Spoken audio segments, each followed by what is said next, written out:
अर्जुन विषाद योग। देखिए गीता में 18 अध्याय हैं और गीता की शुरुआत दुख से हुई है, योग से ही हुई है, लेकिन दुख योग से हुई है, विषाद योग से हुई है। क्यों हुई है ऐसी? जब तक जीवन में दुख नहीं आता हमको प्रायश्चित नहीं होता, ये पक्की बात है। जीवन में यदि सुख आए, मान सम्मान मिले, तो हमारे पैर जमीन पे टिकते नहीं है। जीवन में दुख आएगा तो हम देखेंगे कि अरे ये दुख हमको ही क्यों मिल रहे हैं, कौन दे रहा है, क्या इनके पीछे कारण है, कैसे। तो अर्जुन भी भगवान के साथ इतने लंबे समय से हैं, लेकिन अर्जुन को कभी भी गीता सुनने की इच्छा, लेकिन जब अर्जुन के जीवन में एक विषम परिस्थिति आई बहुत बड़ी, तब अर्जुन को लगा कि हाँ मुझे युद्ध करना चाहिए या नहीं करना चाहिए, है ना। तो अर्जुन विषाद योग में दो चीजें हैं, विषाद यानी दुख। तो स्वामी शरणानंद जी महाराज ने, स्वामी शरणानंद जी महाराज भी बहुत विलक्षण संत हैं, और हम लोग तो ज़्यादातर स्वामी परम सद्य स्वामी रामसुखदास जी महाराज के आधार पर ही चर्चा करेंगे, उन्होंने जो लिखा है। हालांकि साधक संजीवनी यहाँ पे नहीं है, बहुत कमी महसूस हो रही है। मैंने जबकि चेकलिस्ट दी थी कि साधक संजीवनी होना बहुत आवश्यक है, लेकिन प्राय ये होता है कि उस चेकलिस्ट को कोई पढ़ता नहीं है। तो यहाँ से भी यदि ला सकें तो 200 रुपये की किताब है गीता प्रेस से, साधक संजीवनी आप लेके आएँ। हर सेमिनार में साधक संजीवनी होती है, बिना उसके सेमिनार नहीं होती है ना। तो स्वामी जी साक्षात विराजते हैं साधक संजीवनी के रूप में। तो शरणानंद जी महाराज ने एक बड़ी जोरदार बात कही है कि एक तो होता है दुख, दुख का भोग, और एक होता है दुख का प्रभाव। हम प्राय सब दुख का भोग करते हैं। भोग मतलब दुख से दुखी हो जाते हैं, जबकि दुख किस लिए आया है, ये उसका प्रभाव है। विवेक का यदि हम सदुपयोग करें, दुख आया है हम जिस सुख को और आसक्ति को छोड़ नहीं पा रहे हैं। दुख उस सुख और आसक्ति को एक झटके से हटाने के लिए आया है। अच्छा बताओ, हमारे घर में मान लो अटैची में जो है सोने के बिस्किट रखे हैं और खूब सारी नोटी गड्डियां रखी हैं, और हमसे कोई कह दे भाई साहब हमको एक गड्डी और एक सोने का बिस्किट दे दो, बोलो दे दोगे? अच्छा ईडी का छापा पड़ गया आपके, अब यदि उसको मिल गया तो अब गई पूरी जीवन, जेल में गई जिंदगी। तो पीछे जो है छत पे जाके पीछे के रास्ते से, और बगल में कोई है, तो अब आप उसको कह रहे हो कि यार इस अटैची को तू संभाल ले भैया, यार प्राण बचे यार हमारे, बोलो। तो अब जिस अटैची में हमारे प्राण बस रहे थे, यदि कोई उस अटैची को हमसे दूर कर दे तो कोई जरूरी नहीं हमारी सांस आए कि नहीं आ, हो सकता वहीं रह जाए। वही अटैची बोलो अब हम बड़े प्रेम से और बड़ी व्यग्रता पूर्वक उस आदमी के हाथ में दे रहे हैं। क्यों भाई? ये ताकत किसने दी? ये दुख ने दी, उस प्रतिकूल परिस्थिति ने दी। जो काम हम 10 बार गीता और भागवत की कथा सुन के और 10 साल में नहीं कर पाते, है ना, वो काम एक दुख भरी परिस्थिति ने हमारा कनेक्शन काट दिया, उस अटैची से एक झटके से काट दिया। यही बात रिश्तों में भी लागू होती है, सब रिश्तों में लागू होती है यही बात बाकी जगह भी लागू होती है। तो दुख क्या करता है? दुख हमारी जो पकड़ है उसको वहां से हटा देता है। किस पे पकड़ है हमारी? इस शरीर पर और संसार पर। सारे रिश्ते नाते वस्तु व्यक्ति मान पर सब संसार में ही है।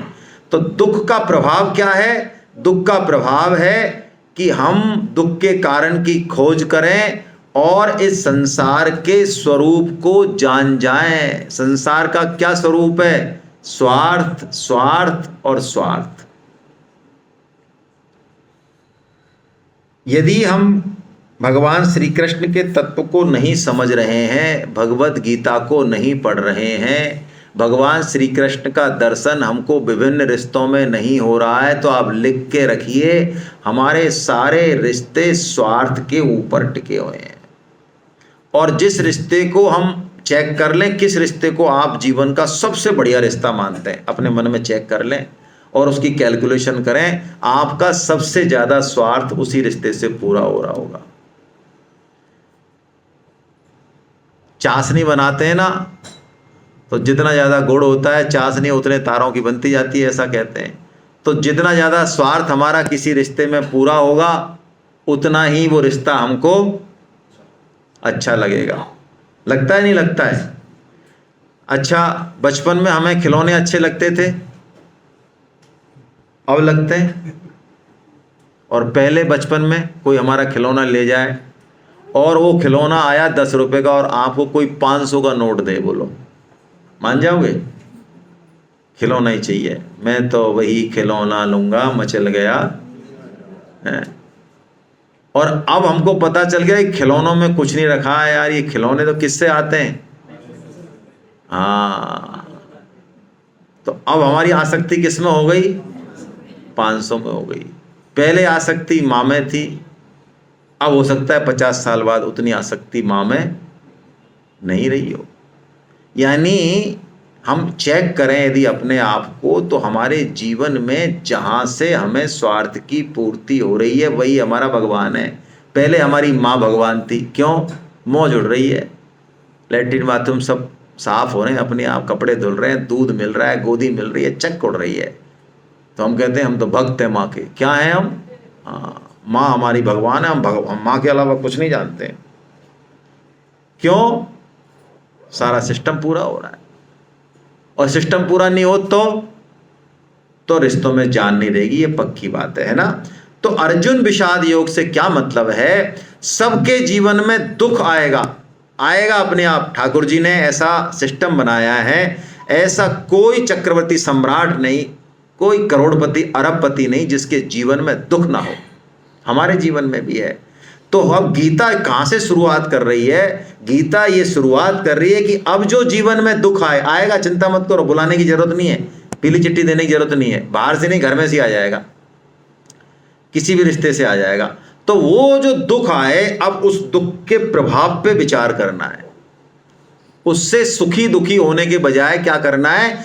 उसके दुख पे उसकी जिज्ञासा प्रकट करनी है। तो क्या हो जाएगा? योग हो जाएगा भगवान से। अर्जुन ने दुख आया तो जिज्ञासा प्रकट करी, तो अर्जुन का भगवान से योग हो गया। यही है अर्जुन विषाद योग। यानी गीता हमारे जीवन में सुख आए तो भगवान से मिला देगी, दुख आए तो भगवान से मिला देगी। हमारे जीवन में पद हो, मान बढ़ाई हो तो भगवान से मिला देगी, खूब सारा धन हो तो भगवान से मिला देगी, बिल्कुल गरीबी हो तो भगवान से मिला देगी।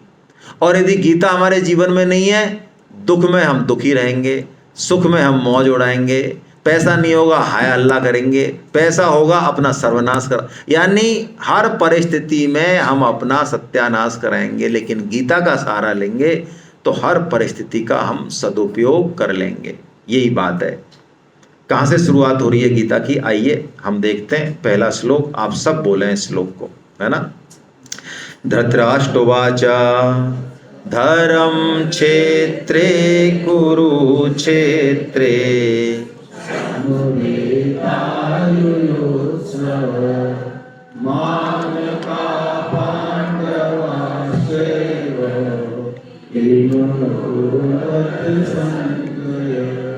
धर्म क्षेत्रे कुरुक्षेत्रे, ये शरीर कुरुक्षेत्र है, इसको धर्म क्षेत्र कैसे बनाए हमारे जीवन को?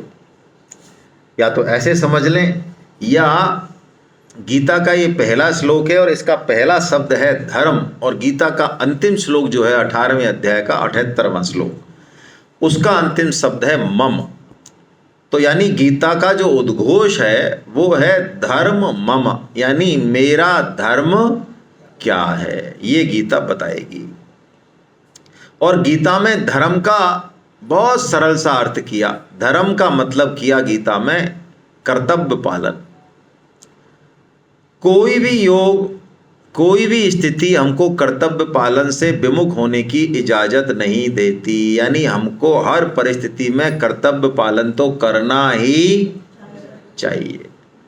कैसे होगा ये कर्तव्य पालन?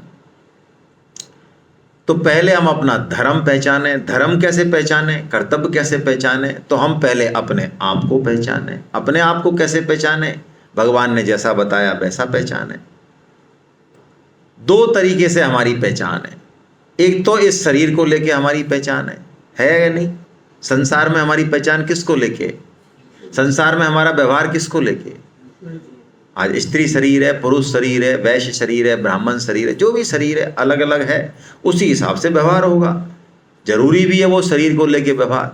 शरीर को लेके ही हमारे सारे रिश्ते नाते हैं, पिता माता पुत्र भाई, शरीर को लेके ही हम भारतवासी हैं, है ना। तो शरीर के नाते हमारी बहुत सारी पहचान जुड़ी हुई है। तो जिस समय हमारी जो पहचान है उसी से हमारा कर्तव्य डिसाइड हो जाएगा। मान लो हम अपने आप को भारतवासी मानते हैं, तो बोलिए हमारा कर्तव्य डिसाइड हो गया? हो गया। राष्ट्र की रक्षा, राष्ट्र का संवर्धन, है ना। मैं अपने आप को अभी अब पत्नी मान रहा हूं, तो मेरा कर्तव्य डिसाइड हो गया। एज ए पत्नी मेरा क्या कर्तव्य है? यानी इस शरीर को लेके जो हमारा कर्तव्य है, एक तो हमें उसका पालन करना है। एक, इस शरीर को किसने धारण कर रखा है? ये शरीर तो जड़ है अपने आप में, कोई ना कोई तो है इसके पीछे, क्योंकि कोई ना कोई चेतन तत्व है जिससे ये शरीर चल रहा है। वो नहीं रहेगा तो ये शरीर की कोई वैल्यू नहीं है, है ना। जिसके पीछे हम इतनी जान देते हैं, वो यदि निकल जाए तो जो है इस शरीर की कोई वैल्यू। नास्तिक भी जो आत्मा को नहीं मानते हैं वो भी रोते हैं। ऐसे एक नास्तिक था, वो रो रहा था, उसके पिताजी चले गए, तो कोई गीता का प्रचार करने वाला होगा, उसने खूब कहा होगा, उसको नहीं माना होगा, तो उसने कहा भाई साहब क्यों रो रहे हो, क्या आपको पता नहीं है? पिताजी चले गए तो वो चारों तरफ उसने चक्कर काटा कि यार पिताजी तो यही है, मैं भी तो जानता हूँ यही तो है पिताजी, तो ये तो यही तो है, कहाँ गए? अरे कि तुम समझते नहीं हो यार, पिताजी चले गए मतलब। अरे कि वो क्या चले गए, तो हमको तो बताओ, आप तो मानते ही नहीं हो ना। आप तो कहते हो जो है जो यही है, जो दिख रहा है वही सत्य है, तो क्या चला गया भाई हमको बता दो सही। नाक यही है, कान यही है, पिताजी का शरीर यही है, क्या चला गया पिताजी में से? तो बस वही है चला गया जो समझ में नहीं आता है। वही उसका एक कर्तव्य कर्म अलग है, वो जो है उसके कर्तव्य कर्म सबके एक हैं। बाहर चाहे कुछ भी हो, कोई भी जाति वर्ण लिंग देश कुछ भी हो, कोई फर्क नहीं पड़ता, अंदर से सबका कर्तव्य कर्म एक है। और इन जो कर्तव्य कर्मों की हमको जो पालन करना है, ये जो शरीर को लेके पति पत्नी के जितने भी कर्तव्य कर्म है, इन सब का पालन करना ही इसलिए कि अल्टीमेटली वो कर्तव्य कर्म सध जाए। यदि वो कर्तव्य कर्म नहीं सधा तो ये सब कर्तव्य पालन बेकार है। देखो, गोपियों को भगवान ने वेणु गीत सुना के बुलाया। आपने सबने भागवत कथा सुनी होगी। और जब गोपियां पहुंची वहां पे आधी रात को भगवान कृष्ण के पास जंगल में, हालांकि उनको पता नहीं है कि वो कैसे गई हैं, क्योंकि कृष्ण की मोहनी ऐसी है कि उनको तो ये पता ही नहीं है कि हम कब तो उठे बिस्तर से, या कब हमने कोई काम छोड़ा, कब घर से निकले, कैसे पहुंचे, उनको कुछ भी पता ही नहीं है, क्या पहन, कुछ भी पता ही नहीं है। वो तो वशीभूत होकर पहुंची है वहां पे, और ठाकुर जी को देख रही हैं। और ठाकुर जी ने क्या किया वहां जाके? उनका वेलकम किया। हाँ, कह तो दिया स्वागत हो वो महाभागो, बस ऐसे ही स्वागत किया, लेकिन स्वागत कुछ अच्छे तरीके से किया। ठाकुर जी ने पहले तो ये पूछा कि आधी रात को तुम जंगल में कर क्या रही हो? सभ्य घर की स्त्रियों को इस तरह बड़बड़ाना शोभा? देखो ठाकुर जी का डायलॉग देखो आप, मतलब खुद ने बुलाया है और खुद ही कह रहे हैं कि भैया जहाँ तक हमारी बात चले, हमारी मानो, तो जो स्त्रियां होती हैं कुलीन घर की, उनको अपने पति की, सास ससुर की और बच्चों की सेवा करनी चाहिए, ऐसे उनको इधर उधर नहीं भटकना। ऐसे ठाकुर जी ने अपना ज्ञान दे दिया।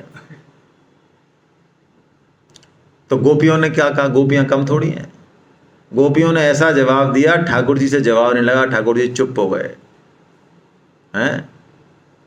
गोपी गीत में आता है उनका जवाब, अपत्य पत्य सुहृद्य मनुवृत्ति रंगा। वो कहती हैं, अरे प्रभु चलिए आपने सही कहा कि अपने अपने पतियों के पास लौट जाओ, लेकिन आपसे हम परिभाषा पूछती हैं कि ये बताओ कि जीव का वास्तविक पति कौन है, और पति शब्द का वास्तविक मतलब क्या? ये दो बात हमको बताओ, हम चले जाते हैं वापस।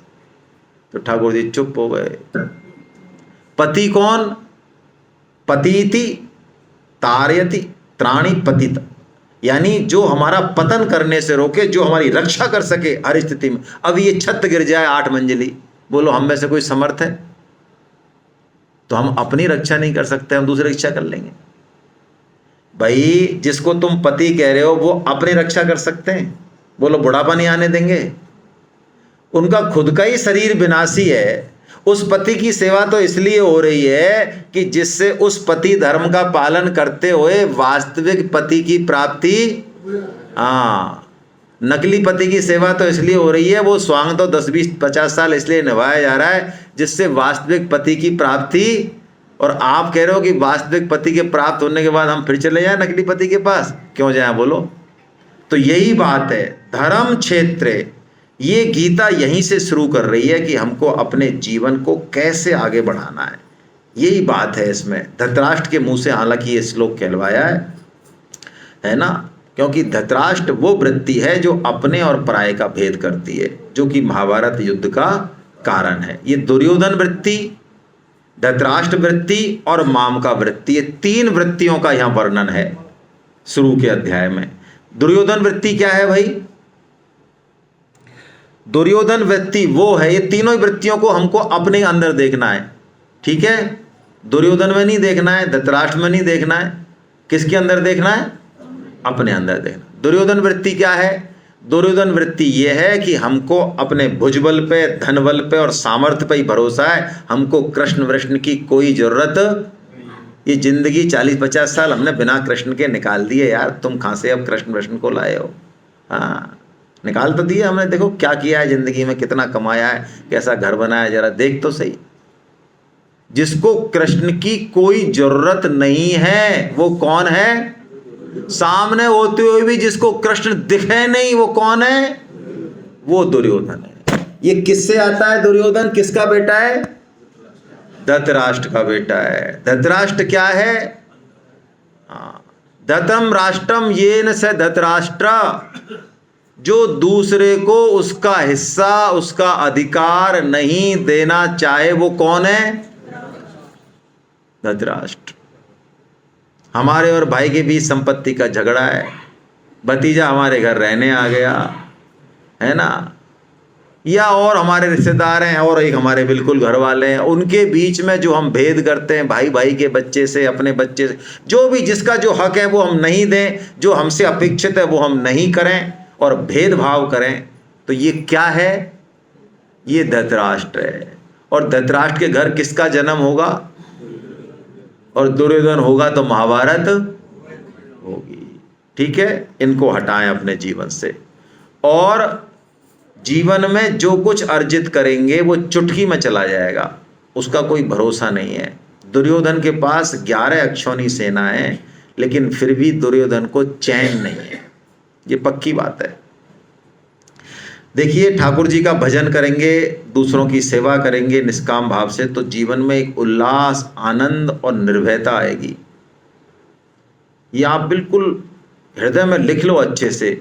जो हमारी ड्यूटी है घर में, बाहर में, जो हमारी ड्यूटी है, कर्तव्य, यदि हमने उसको ठीक से कर दिया तो निर्भयता आएगी, और यदि नहीं किया तो। अच्छा, दीपावली की छुट्टी के बाद कभी आप स्कूल गए हो तो दीपावली पे होमवर्क दिया जाता था, तो 2 तरह के बच्चे होते थे। एक तो आगे आगे बैठते और उचकते, मास्टर जी पूछो, मास्टर जी पूछो, चेक करो होमवर्क। और एक बैठते थे पीछे पीछे के, वो कहते कुटाएगा तू, क्यों याद दिला रहा मास्टर जी को? और उसके डर ही लगा रहता कि मास्टर जी ने देख नहीं ले यार, कॉपी नहीं देख ले, नहीं तो हवा छड़ी पड़ेगी जोरदार। तो बताओ डर कौन रहा है? जिसने कर्तव्य पालन में चोरी की वो डर रहा है, इसने कर्तव्य पालन ठीक से किया वो डर रहा है? चोरी वाला डर रहा है। तो दुर्योधन देखो 11 अक्षौणी सेना लेके भी हालत देखो इसकी, वो डर रहा है, कह रहा है अपर्याप्तम तदस्माकं बलम भीष्माभिरक्षितम पर्याप्तम तुद में तेषाम बलम भीमाभिरक्षित। वो कहता है हमारी सेना भैया 11 अक्षौणी है लेकिन अपर्याप्त है। क्यों? हमारे तो कमांडर हैं भीष्म, जो पांडवों की पे भी थोड़ी दया दृष्टि रखते हैं, और उनका कमांडर कौन है? भीम है वो खून का प्यासा है, सबसे ज्यादा मेरे खून का प्यासा है, हमको निपटाएगा। क्योंकि भीम ही ऐसा है जिसने ऐसी प्रतिज्ञाएं कर रखी हैं कि मत पूछो। भीम जैसी प्रतिज्ञा किसी ने नहीं कर रखी है। देखो भीम ने कितनी प्रतिज्ञा कर रखी है। भीम ने जब द्रौपदी चीरहरण हुआ था, तो जब दुर्योधन ने, कर्ण ने और उन्होंने कहा था, दुर्योधन ने कहा था आज जंगा पे बैठ जा। जब दुर्योधन ने, भीम ने ये प्रतिज्ञा की थी तेरी जंगा को तोड़ूंगा मैं, और दुशासन की छाती का रक्त पीऊंगा मैं, और 100 की 100 कौरवों को मारने का भी एक बार प्रतिज्ञा की भीम ने। यानी ये 100 जो पुत्र हैं ये किससे मरेंगे? मेरे से मरेंगे, मेरे हाथ से मरेंगे। इसलिए कई बार महाभारत युद्ध में ऐसा हुआ कि अर्जुन के सामने, युधिष्ठिर के सामने, औरों के सामने कौरव आए और उनको मारने की पूरी जुगाड़ भी लग गई, लेकिन उन्होंने उनको मारा किसके लिए छोड़ दिया? भीम के लिए छोड़ दिया। तो ये दुर्योधन को भीम से इतना डर है कि उसको और कोई नहीं दिख रहा है। उसको क्या दिख रहा है? पांडव सेना में, जबकि भीम सेनापति भी नहीं है, लेकिन डर है क्योंकि इनकी सबसे ज्यादा आपस में लड़ाई है दोनों की। और कृष्ण नहीं दिख रहे, तो सबसे पहले शंख बजाते हैं कौरव सेना में भीष्म, और पांडव सेना में सबसे पहले शंख बजाते हैं कृष्ण। ये पांडव होना है भाई। हमारे जीवन में सर्वप्रथम कृष्ण आ जाएं, हर काम में आ जाएं, हर चीज में, हर बात में कृष्ण आ जाएं, तो इसका मतलब हम पांडव हो गए।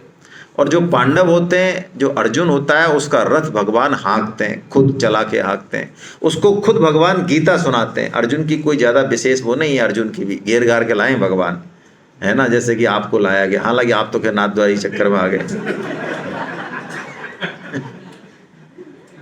नाथद्वारा के चक्कर में आ गए आप तो। श्रीनाथ जी लाए, चलो ऐसा मान लो श्रीनाथ जी कृपा हुई है। तो अर्जुन को कोई गीता वीता का आइडिया नहीं है कुछ भी, या अभी भी कोई आइडिया नहीं है। ये तो भगवान ने ही जो है कृपा करके। तो हम यदि भगवान को हमारे जीवन के केंद्र में बिठाना चालू कर दें, उनकी तरफ महत्व बुद्धि कर दें, जो महत्व बुद्धि हमारी पैसों में है ना, संपर्कों में है, और चीज़ों में है ना, अपनी योग्यता पे है, अपनी सामर्थ्य पे है, वो महत्व बुद्धि किसकी तरफ हो जाए?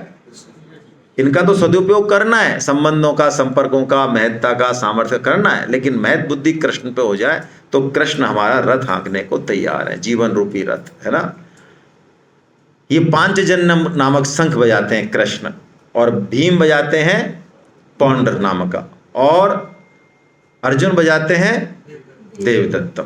पांचजन्यम ऋषिकेशो देवदत्तं धनंजया पौंड्रम दद्मो महा।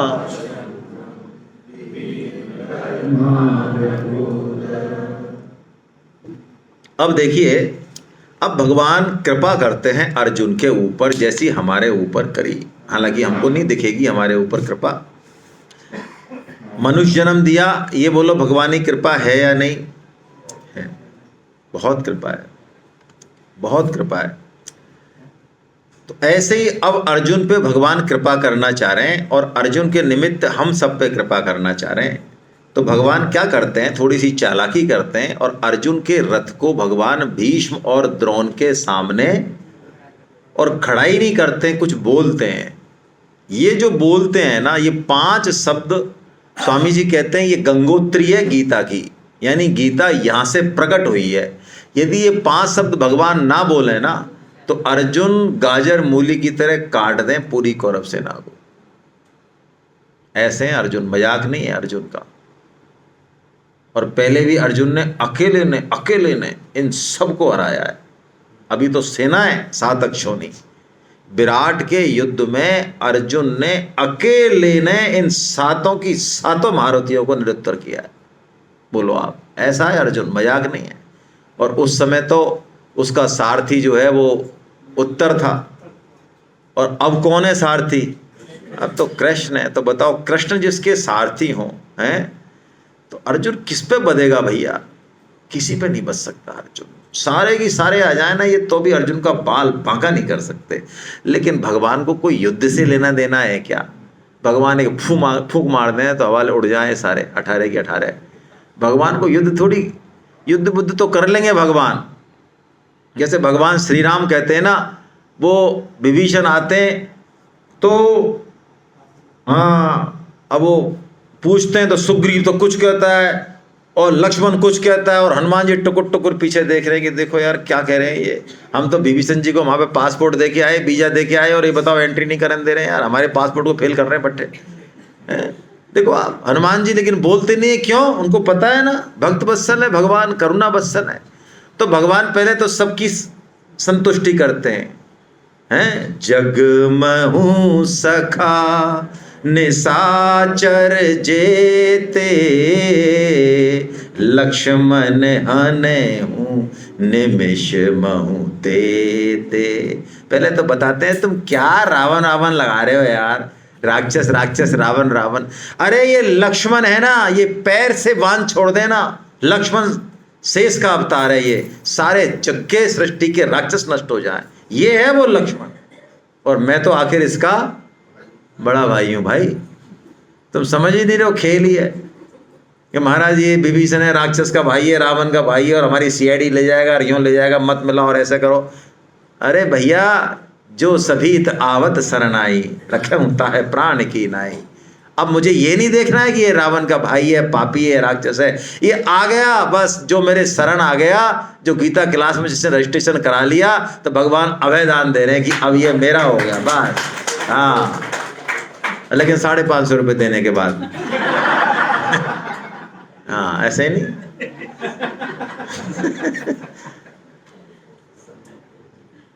क्या बात है।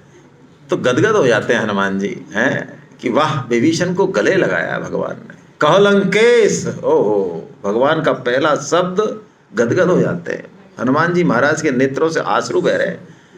भगवान कह रहे हैं कि तू तो पासपोर्ट ही दे के आया, देख तू पासपोर्ट क्या दे रहा है, तू फुकट में ही, अरे ये लंकेश हो गया आप। ओहो, भगवान ने वहीं समुद्र का पानी मिला और वहीं पे तिलक कर दिया। और पहला शब्द ही देखिए आप रामायण में, तो कह लंकेश सहित परवारा, कुशल कुठार वास तुम्हारा। कह लंकेश, लंकेश, अरे रावण तो जिंदा है अभी तो, अरे हो तो जिंदा। जैसे ही भगवान ने लंकेश कहा, रावण तत्क्षण मर गया, खत्म रावण, कुछ नहीं बचा रावण में। अब बस फिल्म चलेगी बस, लंकेश तो विभीषण हो गए। क्या बात है, ये शरणागति का प्रताप है भाई। और बहुत रहस्य की बात है, यदि आप थोड़ा सा समझें तो, थोड़ा विचार करें तो हमको लग रहा है भाई कि हम गीता पढ़ रहे हैं, हम थोड़े अच्छी जगह चल रहे हैं, कुछ नहीं है। ये भगवान जो है हमको दे दे थपेड़े और खींच रहे हैं अपनी तरफ, हमारा बस नहीं है, ये हमारी कोई इच्छा भी नहीं है, ये तो भगवान की कृपा है। और स्वामी जी की बहुत सूक्ष्म बात है ये, कि वास्तव में हम शरणागत होते नहीं हैं, वास्तव में भगवान हमको शरणागत करते हैं। हमारी क्या हिम्मत है शरणागत हो जाए, हमसे छूटे ये सामान हैं। हमको एक इडली नाश्ता में कब मिल जाए, हमारे पेट में दर्द हो जाए, ये तो हालात है हमारे। इडली मान लो खत्म हो जाए तो गीता की क्लास में इडली घूमती रही खोपड़ी में। फैक्ट बता रहा हूँ मैं, कोई यहाँ की नहीं कह रहा हूँ, यहाँ तो इडली बनाई है शायद गुप्ता जी ने, है ना। मैंने सुना है साहब, हमको जलेबी कम मिली तो हमको गीता के श्लोकों में जलेबी सी दिख रही थी हमको अंदर। अब बताओ, हम शरणागत होंगे हैं? हमारा मान लो जो हमको ट्रीटमेंट मिला अच्छे से अच्छा और बुरे से बुरा, उसको भुला के ताकत है हमारी कि हम गीता में बैठ जाएं? इतनी भी ताकत हमारी नहीं है। तो शरणागत भगवान खुद कर रहे हैं। ये बात मेरे दिल में अब कुछ समय से आई है, बहुत ज़बरदस्त तरीके से ये बात मेरे दिल में आई है कि कुछ नहीं है, हम बस चिल्लाते ज़रूर हैं लेकिन शरणागत भगवान कर रहे हैं। उन्होंने शायद ये विचार कर लिया है कि इसको दे दे थप्पड़, इसको लगाओ ठिकाने, है ना। तो खुद कर रहे हैं, खुद कर रहे हैं। ये देखो अर्जुन के पास भी क्या कर रहे हैं। उवाच पार्थ पश्येतान् समवेतान कुरु नीति। क्या मोहक वाणी इस्तेमाल की है भगवान ने, अर्जुन की बुद्धि फेर दी भगवान ने। बताओ, उवाच पार्थ पश्येतान समवेतान कुरु नीति। अरे देख अर्जुन, देख देख, ये सारे परिवार वाले खड़े, कुरु वंश वाले खड़े हैं तेरे दोनों तरफ, देख देख। इतना कहा कि अर्जुन कि सिट्टी पिट्टी गुम हो गई। देखो भाई, असली बात तो यही है, हमको भगवान को गीता कहनी थी हमारे कल्याण के लिए, इसलिए भगवान ने अर्जुन को मोह में डाल दिया। नहीं तो अर्जुन को कोई गीता वीता की जरूरत नहीं है। अर्जुन तो नर नारायण के अवतार हैं। अर्जुन को मोह में डाल दिया और अर्जुन अब आगे से मोहित व्यक्ति का ही स्वांग कर रहे हैं, रोल कर रहे हैं, खतरनाक वाला, है ना। जो अर्जुन शेर की तरह दहाड़ रहे थे अब तक, वो अर्जुन देखो आप कैसे मिमिया रहे हैं बुरी तरह से, है ना। अर्जुन के शरीर में डिप्रेशन के, सीवियर डिप्रेशन के 8 लक्षण प्रकट हो जाते हैं। कौन कौन से? अंग शिथिल हो रहे हैं, मुंह सूख रहा है, शरीर में रोंगटे खड़े हो रहे हैं, गांडीव धनुष, त्वचा, मन भ्रमित हो रहा है, और मैं खड़े रहने में भी, क्या बात है, अर्जुन की क्या हालत हो रही है बताओ, खड़ा नहीं रह रहा है, गांडीव फेंक दिया अर्जुन ने। और अब यहां से अर्जुन हमारा बढ़िया रोल कर रहा है भैया, एकदम बढ़िया स्वांग कर रहा है। क्या रोल कर रहा है? अब अर्जुन सीधा सीधा नहीं कह रहा है कि महाराज मेरी तो हालत खराब है, मैं युद्ध नहीं, ऐसे नहीं कह रहा है जैसे हमसे कोई करे भाई साहब गीता क्लास में रजिस्ट्रेशन करा लो, 550 रुपये फीस है। अरे पैसे वैसे की कोई बात नहीं है, पैसा तो हाथ का मैल है। और ये जितना बढ़िया ये करोड़पति बोलते हैं उतना वैसे नहीं बोलते नीचे वाले। मेरा तो अनुभव है, हालांकि आजकल में नहीं जाता, तहल साहब के जितना ज़्यादा पैसा होगा उसकी स्टाइल उतनी बढ़िया होगी। वो पैसे को कतई मक्खी मच्छर समझता है वास्तव में, लेकिन जितना वो मक्खी मच्छर समझता है, पैसा उतना ही उसकी आत्मा का प्राण है, प्राण। यदि पैसे का महत्व नहीं है तो मैंने ताहिल साहब को एक बार एक स्कीम बताई थी, क्योंकि जब रजिस्ट्रेशन होते थे तो खूब हम सब लोग दौड़ते थे, फिर भी कम रजिस्ट्रेशन होते थे। तो मैंने ऐसे डायलॉग सुन सुन के एक दिन मेरी स्कीम आई, मैंने सर को कहा, शेखावत जी पता नहीं थे कि नहीं, मैंने कहा सर लोगों के दिमाग में पैसे की तो कोई वैल्यू है ही नहीं, तो अपन ऐसा नहीं करें सर, एक हरा नारियल और एक 500 का नोट, जैसे कोई फॉर्म भरेगा खट उसको देंगे सर अपन। यार पैसे की कोई वैल्यू नहीं है, लेकिन आपने गीता का फॉर्म भरा नहीं, साइन करे नहीं, कि आपको खट जो है ट्रस्ट की तरफ से एक हरा नारियल और 500 का नोट है। बोलो आपको क्या लगता है रजिस्ट्रेशन होंगे बढ़िया? अरे शानदार होंगे, लाइन लगेगी, आपको लगाना पड़ेगा गार्ड के, भाई साहब जरा लाइन से आने दो, क्योंकि हमारे दिमाग में पैसे की कोई वैल्यू, ऐसे डबल स्टैंडर्ड के लोग हैं हम। सच्ची बात तो यही है भैया, बुरा लगे चाहे कुछ भी लगे, हमारा पूरा जीवन द्वंद्व में ही जाता है, दंभ में ही जाता है। आप कहोगे ऐसी बात नहीं है, आप इतना कठोर मत बोलो, तो मैं आपको एक्सप्लेन कर देता हूँ। शादी में हमारा अधिकांश खर्चा बोलो आवश्यकता पे है या दंभ पे है? किसको दिखाना है? तो सब दिखा हुआ है उसने, तो बेटा हमसे ज़्यादा जानता है वो, हमारी औकात। खुद ही मूर्ख बन रहे हैं, खुद ही बन रहे हैं। हमारे बारे में कौन नहीं जानता बताओ? हमसे ज़्यादा जानते हैं लोग हमारे बारे में, आप पूछ लो। अरे हम अपने बारे में जितना जानते हैं उससे ज़्यादा हमारी पत्नी जानती है, उससे पूछ लो।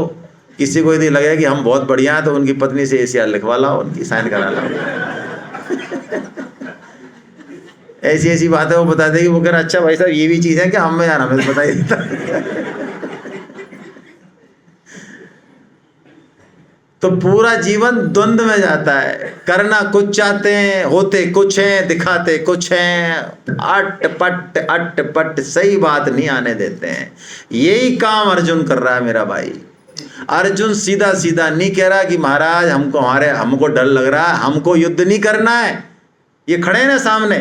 नहीं, अर्जुन कह रहा है अरे क्या कर रहे हो कृष्ण, ये आपने खाला खड़ा कर दिया, ये फोकट भाई खाला खड़ा कर दिया। हाँ अर्जुन कह रहे हैं जैसे कृष्ण लाए हो कान पकड़ के, चलो भाई साहब युद्ध करो। अर्जुन लाए कृष्ण को युद्ध करने, और अर्जुन अब दलील दे रहे देखो हमारा कुल धर्म नष्ट हो जाएगा, हमारा जाति धर्म नष्ट हो जाएगा, अरे स्त्रियां वर्ण संकर हो जाएंगी, अरे कृष्ण करवा क्या रहे हो, सत्यानाश हो जाएगा, ऐसे ऐसी बात कर रहे हैं। सही बात नहीं बता रहे अर्जुन, यही हम करते रहते हैं जिंदगी भर, बस सही चीज नहीं कहते। रिश्तों में भी इसीलिए खटास होती है। कई बार उसके मूल में जाओ तो सही बात कोई एक्सेप्ट करना नहीं चाहता है ना। तो देखो यहाँ पे कई सारे तर्क दे रहे हैं। अर्जुन बड़े त्यागी बन रहे महात्मा कि महाराज हमको कुछ भी नहीं चाहिए, ना तो राज्य चाहिए ना सुख चाहिए, कुछ नहीं। देखो कितने महात्मा हैं अर्जुन, कैसे बड़े महात्मा हैं। ऐसे ही हम बनते हैं महात्मा कि भाई साहब कुछ नहीं चाहिए तुम्हारी कसम, ये बच्चे बस पढ़ जाएं लिख जाएं शादी हो जाए, कुछ नहीं चाहिए इनसे। इतना ऐसा बड़ा झूठ ऐसी चाशनी में लपेट के बोलते हैं हम, और अंदर टटोलो तेरे को कुछ नहीं चाहिए। अरे तेरे को जिस दिन कुछ नहीं चाहिए होगा ना, पड़ोसी के भी किसी अनाथ के 2 बालक आ जाएंगे ना, जैसे अपने बच्चों का पालन करता है वैसा की वैसा कर देगा तू। लेकिन अभी हम में से किसी की ताकत नहीं है, अपने 4 पाल लेंगे लेकिन एक नहीं पाल सकते किसी दूसरे का। एक हमारे महाराज जी निम्बार संप्रदाय के पाठोत्सव वगैरह करते तो बताओ भाई क्या सेवा दोगे, है ना, ये सेवा ले लो 2.5 लाख की। हैं महाराज जी चक्कर आ रहे हैं 2.5 लाख की।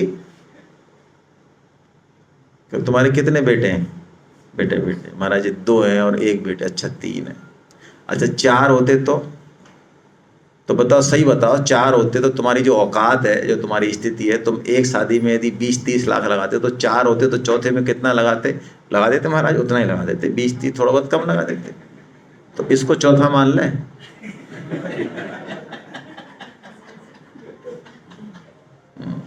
देखो आप, भगवान हमारे हैं, हम भगवान के हैं। चौथा मान ले, चौथा, एक छोड़, चौथा मान ले। चल कर इसका इंतजाम, अब रोटी पानी का, कपड़े का, शादी का कर, कोई दिक्कत है? और चौथे का इंतजाम करता है, जो रोता है कहीं याद आती है कि भाई साहब चौथा बेटा था उसके तो हमने 25 करे, चौथा था उसके 25, ऐसे गाते हैं कहीं? चौथे के भी नहीं गाते, तीसरे के भी नहीं गाते, दूसरे किसी के गाते ही नहीं, क्योंकि अपने और भगवान के मान लो करे आए 10-5 लाख रुपए। तो बोलो कहीं गाना बजेगा डीजे पे? नहीं बजेगा। ऐसे ही अर्जुन कर रहे हैं, यही नाटक बनती अर्जुन की चल रही है हमारी तरह ही। बिल्कुल जैसे हम कुला मंडी खाते रहते हैं जिंदगी भर इधर से उधर, ऐसे अर्जुन कुला मंडी खा रहे हैं। सही बात है, नहीं कह रहे हैं। और अंत में तो अर्जुन ने क्या किया? अर्जुन ने गांडीव अपने रथ के पिछले हिस्से में बैठ गए और गांडीव रख दिया। गांडीव रखने का मतलब है अब आप कितना ही जोर लगा लो, मैं कुछ भी करने वाला नहीं। ये गांडीव रखने का मतलब है, अंतिम हथियार। लेकिन भगवान भी कम नहीं है भैया।